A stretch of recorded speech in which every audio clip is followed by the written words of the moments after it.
Colorado's most accurate forecast. 12:44, we've been tracking clouds. They started out this morning, still letting some sun through, but over the last couple of hours they've gotten pretty thick. Here's a view of them as seen from Dutch Heritage Gardens up on the Palmer Divide. No rain or snow yet. We're just blocking out the sun. Skycast shows by 6 o'clock the first spotty rain and snow showers should be developing over near the mountains. We don't think this is going to get rolling quickly enough to cause too much trouble for the evening commute, but you may have to run your windshield wipers a little bit, and if you're up high enough, the first flakes may be falling.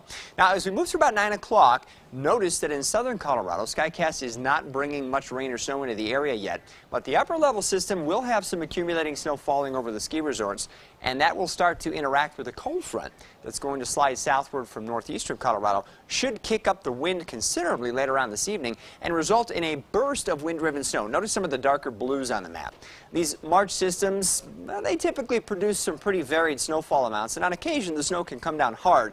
This will be a wet, heavy snow, something we haven't seen for some time, and it may result in, at least for a short time, some whitened roadways and some poor visibility as it slides off to the south. Notice by 3 o'clock, we have kind of a mixture of rain and snow out here at lower elevations, but on the higher terrain south and west of Pueblo, I'm pretty sure we'll be talking about some wet snow.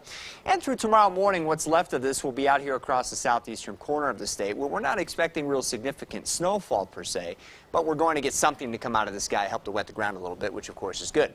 Now, it'll take a while for our low temperatures to be reached, but eventually we should mostly fall into the 20s at lower elevations, higher terrain in the teens to around 20. And total snowfall accumulations don't look real dramatic with this system, but I do think that for the short time that the snow falls, it could come down pretty heavily and look pretty intense out there. We'll go with spotty 1 to 4 inch amounts on the higher terrain around the Pikes Peak region. That includes Teller County and the Palmer Divide, and maybe in some pockets south and west of Pueblo as well. We wouldn't expect as much in Colorado Springs or Pueblo proper, and more of that would tend to accumulate on the cooler surfaces as opposed to the relatively warm roadways. But there could be a few slick spots very early tomorrow morning. And then that slides out very quickly tomorrow, leaving us with a mostly sunny afternoon, so we'll clean up whatever snow fell very quickly. And although tomorrow is going to be cooler than today with the bright blue sky and a decrease in the wind, the afternoon should be all right. We'll go with temperatures in the 40s to around 50 for highs at lower elevations tomorrow. And then we expect a real nice jump in temperature on Thursday with a high in the mid-60s in Colorado Springs. However, it looks like it could be a pretty windy day for some of us too. Another front should come in late Friday into Friday night. That could kick off what would initially be a scattering of some late day rain or snow showers that could turn over to a little snow Friday night into early Saturday morning. We'll kick it out of here for the weekend. And Saturday looks a little cool, but Sunday does not. We should be back in the mid-60s on Sunday. Next storm and out probably won't arrive until late Tuesday into Wednesday, so prior to that time it should remain relatively warm. Pueblo, we might touch 70 on Thursday. Hopefully the wind won't wreck that for you, but it's definitely going to be a warm day.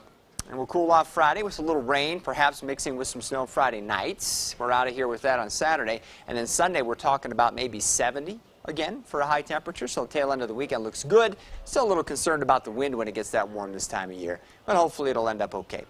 Canyon City, I do think you'll see a little bit of snow tonight into tomorrow morning. The chances for snow-covered roads don't look so great for you along the river, but if you're on the higher terrain outside of Canyon City, could have a few slick spots tomorrow morning. All gone pretty quickly, though, with highs up near 70 on Thursday. Again, Friday night into early Saturday morning could have a mixture of some rain and wet snow around, then we'll get very warm by Sunday. Mountain areas, as is often true with systems like this one coming through tonight, and probably Friday as well, you'll have the better chance for the snow to stick on everything, including the roadways. And so, yeah, I do think we have a shot for some slick roadways in Teller County maybe tonight, and then again perhaps Friday night. But in between these systems, looks nice. Temperatures will jump up into the 50s, and whatever falls will melt. All right. Doesn't sound bad at all. Thanks, Marty. You're welcome. Well, this rough weather we've been seeing this